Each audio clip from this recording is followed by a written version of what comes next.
Ao Academia Unibrasil. Solicito aos presentes a gentileza de desligarem seus celulares. Tem mais um nome aqui que precisa ser nomeado e esse aqui não nomeia agora. Tá.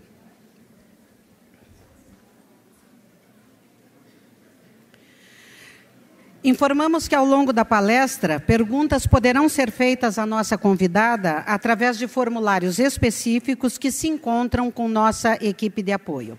Ao final, nossa convidada responderá a 5 delas, selecionadas pelos professores da Unibrasil. Agradecemos à Escola de Direito da Unibrasil, promotora desse evento, e a todos que contribuíram, direta ou indiretamente, para a sua realização. Agradecemos especialmente aos apoiadores deste evento, a Matra, Ematra, TRT e OAB Paraná. Destacamos as presenças. Professora Marta, coordenadora do curso de Direito.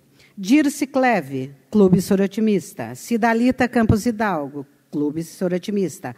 Professor Calógero Pizzolo, catedrático de Direito da Universidade de Buenos Aires. Sônia Virmon, diretora da Escola de Educação em Direitos Humanos da Secretaria da Justiça. Outras autoridades serão nominadas pela própria professora Maria Tereza. O Unibrasil Academia recebe hoje uma convidada que tem pressa. Formou-se em Direito aos 21 anos de idade. Toda a sua brilhante carreira prova que a pressa era justificada. É uma mulher que tem muito a fazer, muito a dizer, e o tempo é pouco. Londrinense, Maria Tereza Willy Gomes foi aprovada em concurso público para o cargo de promotora da Justiça e logo conheceu inúmeras comarcas do Paraná como promotora substituta. Atuou como promotora em Cambé e em Ponta Grossa. Foi a primeira mulher eleita à presidência da Associação do Ministério Público e a primeira procuradora-geral de Justiça do Estado do Paraná. Foi presidente do Colégio dos Procuradores, de órgão especial do Ministério Público, do Conselho Superior do Ministério Público e do Conselho de Curadores da Fundação Escola do Ministério Público do Paraná. Em 2011, assumiu como secretária de Justiça, Cidadania e Direitos Humanos do Paraná. Em fevereiro de 2012, foi eleita vice-presidente do Conselho Nacional de Secretários de Estado de Justiça, Direitos Humanos e Administração Penitenciária. Sua atuação tem sido destaque pela defesa intransigente dos direitos humanos.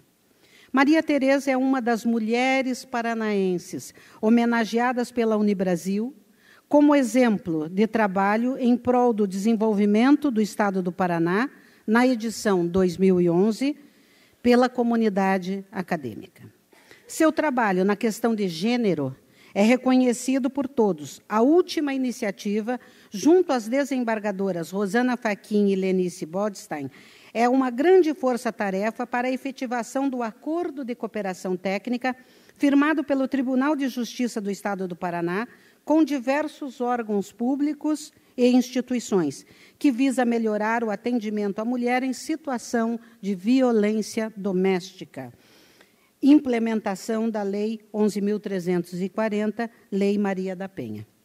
Dentre as diversas atribuições dos participantes do acordo, encontram-se a formação de servidores, gestores públicos e magistrados na temática da violência contra a mulher, o incentivo e apoio à criação e fortalecimento dos juizados de violência doméstica e familiar e outros serviços da rede de atendimento às mulheres em situação de violência. Nesta empreitada, entre várias outras unidades significativas da área jurídica ou de educação, será também auxiliada pela Unibrasil, através do seu curso de Direito, Psicologia, Serviço Social, entre outros. Será auxiliada também pelas Sorotimistas do Paraná, que temos 2 representantes aqui. Permitam-me citar o professor René Ariel Dotti. Um sistema legal de natureza penal e penitenciária estruturado sobre as bases de um Estado democrático de direito, deve proteger a dignidade da pessoa humana, cujo relevo é demonstrado no primeiro artigo da Constituição, ao lado de outros 4 princípios fundamentais: a soberania, a cidadania, os valores sociais do trabalho e da livre iniciativa e o pluralismo político. Nesse sentido, foi lançado recentemente pela Secretaria de Justiça o novo modelo de gestão da execução penal do Estado do Paraná. É uma iniciativa de grande amplitude que envolve a parceria da Secretaria, do Departamento Penitenciário, de inúmeros órgãos federais e estaduais, públicos e privados. Tem o objetivo de criar condições para a reintegração e ressocialização dos detentos. Como disse a secretária Maria Tereza, estamos mostrando que é possível transformar as nossas prisões em locais de educação, trabalho, profissionalização em um ambiente de paz. Com isso, estamos buscando reduzir a violência e a reincidência e colaborando para a pacificação social. Por isso, a importância e a honra de recebermos hoje Maria Tereza Willy Gomes.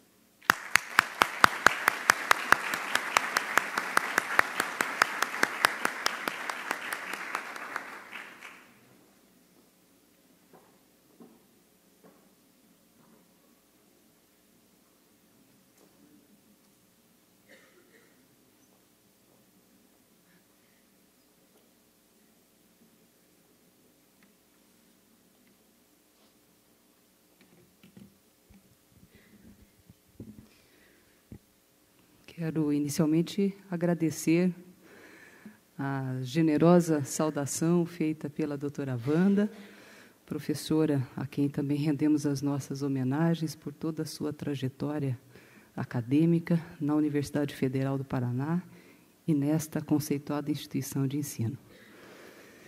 Quero saudar de uma forma especial a senhora Dirce Cleve e a senhora Cidalita Campos.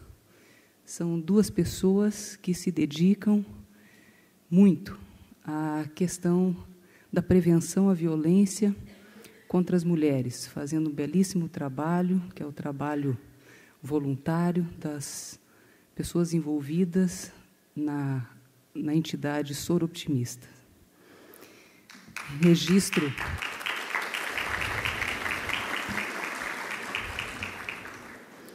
Registro uma saudação especial à doutora Marta Tonin, também professora de grande destaque no meio acadêmico, e o agradecimento por estar contribuindo conosco no Conselho Penitenciário do Estado do Paraná como conselheira.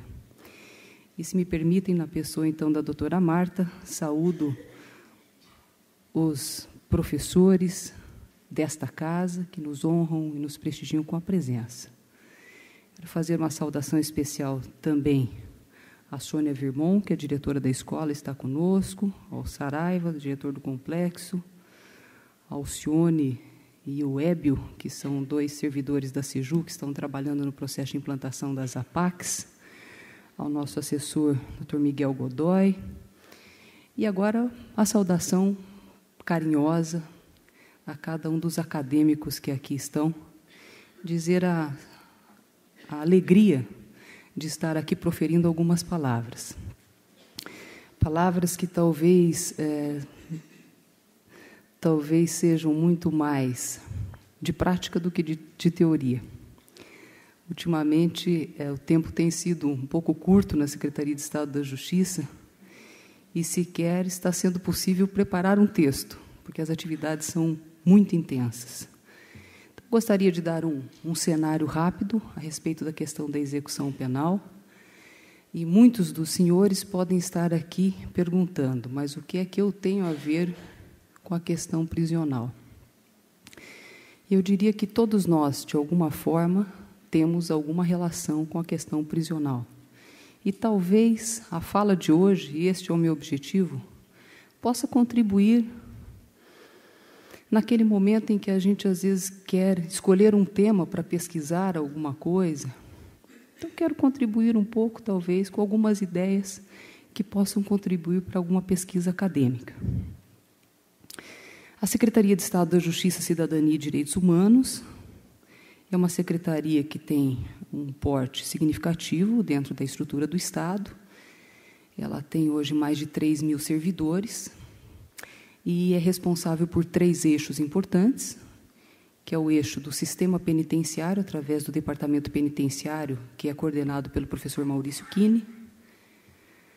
Nós temos o PROCON, também vinculado à secretaria, hoje coordenado pela doutora Cláudia, e temos o Departamento de Direitos Humanos, coordenado pelo professor Gediel, que também é professor da Universidade Federal do Paraná e coordenador da pós-graduação.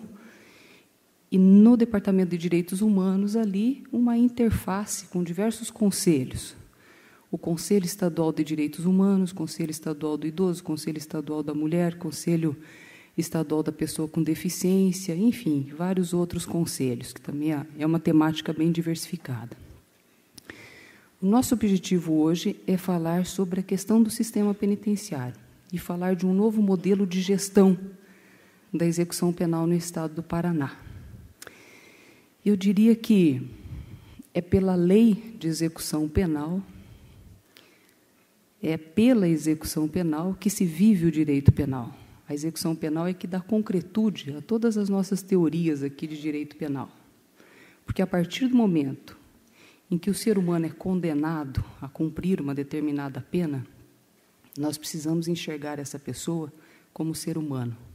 E, ao enxergá-la como ser humano, nós precisamos compreender de que forma o Estado, seja o Estado por si, seja o Estado através de parcerias, consegue cumprir a Declaração Universal dos Direitos Humanos, a Constituição Federal, e consegue cumprir a Lei de Execução Penal quando ela trata das diversas formas de assistência. Pois bem,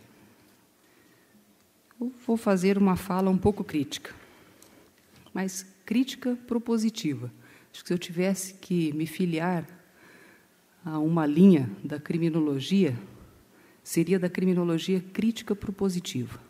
Mais importante do que criticar é ajudar a encontrar um caminho para solucionar um problema, sobretudo quando esse problema diz respeito ao ser humano.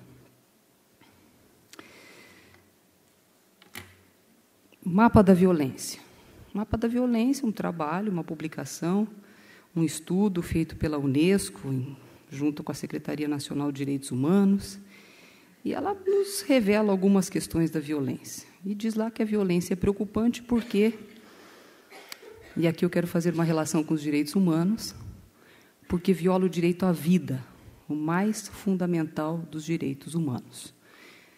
Então, nós vamos falar do direito à vida, que é o mais fundamental dos direitos humanos, e vamos falar de um outro lado, que é a maior violação dos direitos humanos no Brasil, que é a superlotação dos presídios. Pois bem, a violência tem uma relação direta com a prisão, porque as pessoas que estão encarceradas, grande parte cometeram crimes que estão relacionados à violência. E um dos grandes entraves para o desenvolvimento do nosso país está na questão da violência. E nós precisamos compreender o conceito da violência para saber de que forma nós vamos tratar as pessoas que cometeram esses atos de violência e que estão encarcerados. A fala se divide em 3 tópicos. O primeiro deles, superlotação nos presídios. Segundo, gestão prisional, que é o motivo desta fala. E o terceiro, algumas reflexões de política criminal e penitenciária. Superlotação nos presídios. E vocês sabem que o Brasil é o 4º país com maior número de presos no mundo. São 500 mil presos no Brasil, dos quais 55 mil presos em cadeias públicas superlotadas.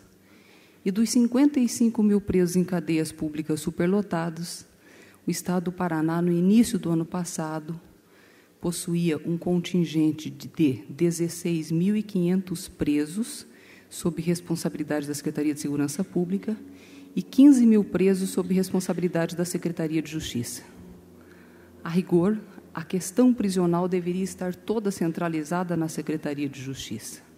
Mas hoje nós temos ainda 2 realidades. A notícia boa é que, em um ano, nós conseguimos reduzir de 16.500 para 12.500 presos, uma redução de 4.000 presos em um ano. E nós temos uma estratégia de gestão para, até o final da gestão, assumir a gestão de vários estabelecimentos penais, como já estamos fazendo em Foz do Iguaçu, Londrina, logo será feito em Ponta Grossa, enfim, tem lá uma série de comarcas, uma série de planejamentos, projeto para construção e ampliação de unidades penais, e aí um investimento numa parceria com o governo federal que envolve 160 milhões de reais para a construção de novos presídios, e tem uma série de situações que demandam uma reacomodação para reduzir a superlotação.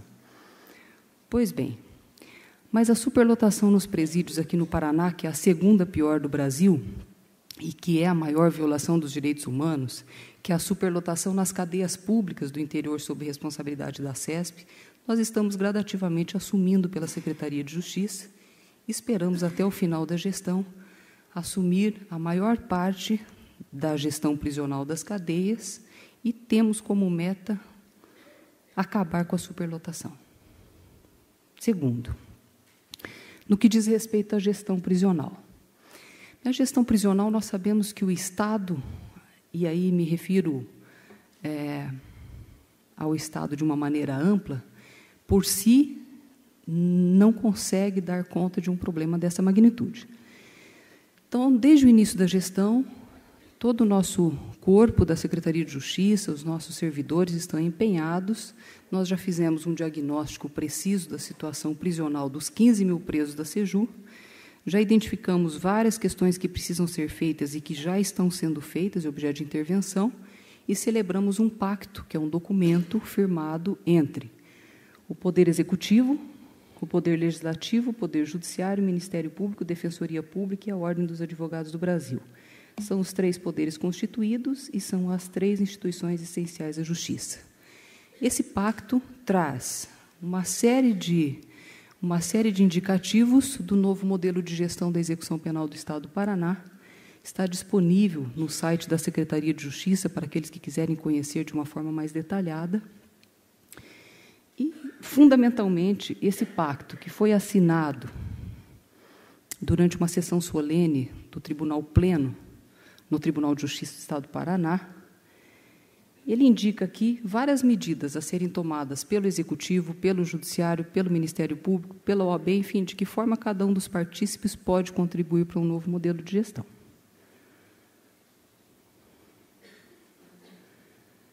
Essa solenidade realizada no Tribunal de Justiça, dentre várias questões que foram também assinadas ali em razão desse pacto, ali foi assinada a lei que autorizou o convênio do Estado com as APADs, que são Associações de Proteção e Assistência, APACs, Associação de Proteção e Assistência aos Condenados, com as APADs, que diz respeito à drogadição, alterou o fundo penitenciário, criou algumas varas, criou a Vara de Execuções Penais de Piraquara, onde nós temos mais de 6.000 presos, e a sede da Vara de Execuções Penais é em Curitiba. Então, agora foi criada a VEP em Piraquara.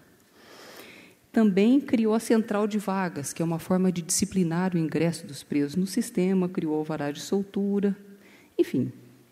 Aí tem uma série de outras atividades, mas o objetivo principal do pacto é operacionalizar essas ações visando aprimorar a gestão do sistema. Qual é o nosso público-alvo?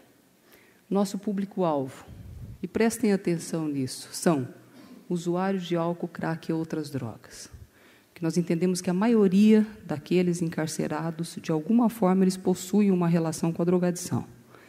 Entendemos que é fundamental não apenas investir na gestão do sistema de execução penal enquanto estão encarcerados, mas de buscarmos uma política de prevenção em relação às drogas. Os presos provisórios, os condenados, etc., etc., etc. Muito bem, os defensores, os servidores do sistema penitenciário, que também precisam passar por capacitação, os próprios membros que integram os poderes e o envolvimento da comunidade. Alguns comentários aí, agora a questão de tempo talvez não permita, mas eu acho que algumas questões administrativas precisariam ser remodeladas. Segundo a ideia de linha de ação e transformação de prisão em escolas, oficinas de trabalho e ambiente de paz, o esporte não deveria ser lembrado no ambiente prisional? Sim, eu acho que o esporte deve ser lembrado, até porque com a prática esportiva, né, e nós que praticamos esportes, eu ultimamente não tenho tido muito tempo para essa prática, mas acho que a prática do esporte, ela produz uma substância que é a endorfina, né, que ela inclusive acalma as pessoas, diminui o estresse, eu acho que isso é fundamental. Estamos também trabalhando nessa linha, né, embora ainda possa ser potencializado, e quem tiver ideias na área dos esportes que possa contribuir, é bem-vindo. Há uma série de, na verdade, 4 perguntas envolvem a questão da justiça, da possibilidade de redução da pena em questões de crimes graves, como latrocínios, por exemplo.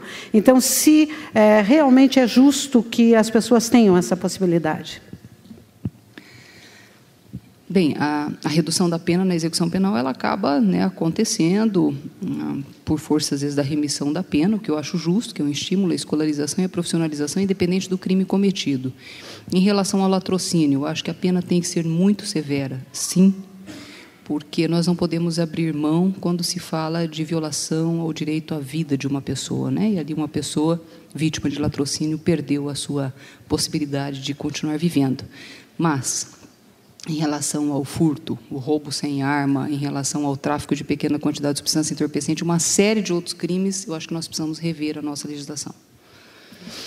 2 ou 3 perguntas relacionam a possibilidade de geração de renda do apenado, mas em relação ao ressarcimento à família ou às vítimas a quem ele tenha produzido eventualmente dano.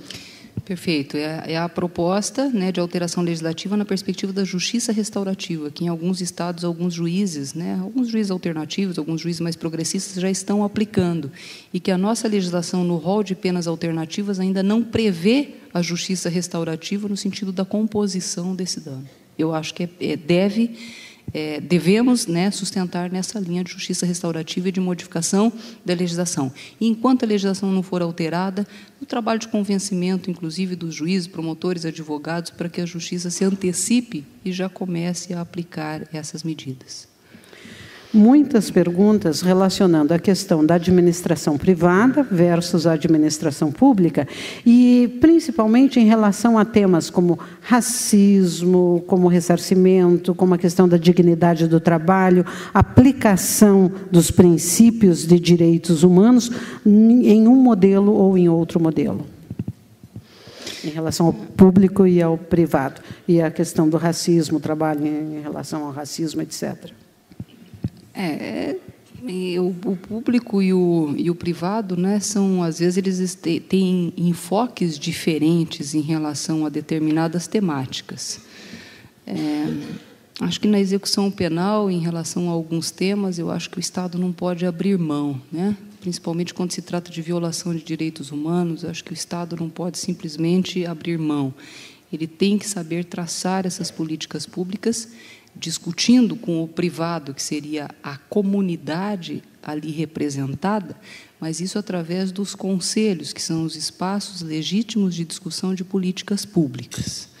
E aí sim se fala em democracia participativa, mas o Estado não pode simplesmente ignorar ou abrir mão de questões que são violações a direitos humanos, que implicam questões de racismo, questão, né, de grupos determinados também que são vitimizados. Isso tem que ser palco de discussão permanente no Conselho Estadual de Direitos Humanos. Terminamos assim as perguntas da manhã. Em nome da Unibrasil, agradecemos a doutora Maria Tereza Willi Gomes pela palestra proferida e, essencialmente, ao desafio lançado pela nossa secretária em relação à possibilidade de trabalhos acadêmicos sendo gerados dentro da instituição. Temos aqui professor de penal presente. Se nós podemos responder a esse desafio realmente.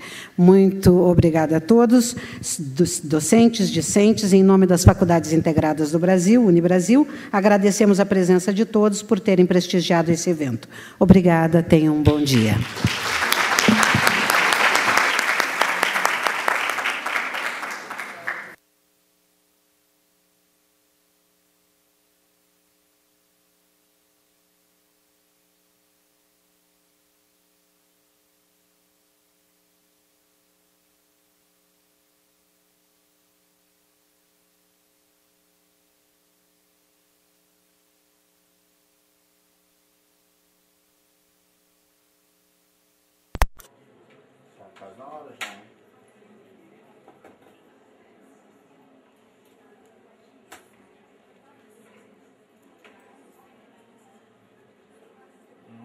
bom então, acabou que você sobe, tá? É 15 para meio-dia que você tem que pegar ele lá, tá?